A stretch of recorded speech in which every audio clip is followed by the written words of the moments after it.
জাহান্নামের অতল গহ্বরে আগুনের ছোঁয়া লাগে এক ধরনের গাছ হয়, কাঁটাযুক্ত দুর্গন্ধযুক্ত একটা গাছ, এটার নাম জাক্কুম। জেনে রাখবেন কি নাম?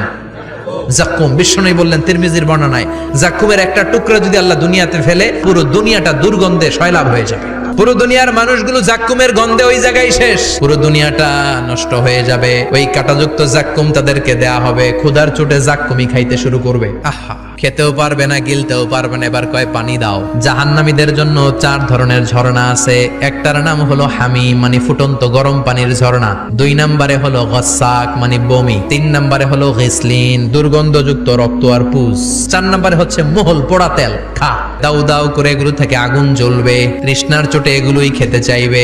এগুলোর পেয়ালা যখন মুখের সামনে আসবে, এগুলোর উত্তাপে গালের গোশত, চোখের গোশত, কপালের গোশত গুলো ঝলসে ঝলসে পানির মধ্যে পড়ে যাবে। তৃষ্ণার চোটে না পেরে ওইটাই গিলবে, যেখান দিয়ে বেরোবে কেটে ছিঁড়ে শেষ হয়ে যাবে। দিস ইজ জাহান্নাম। আমরা জাহান্নাম থেকে পানাহা চাই।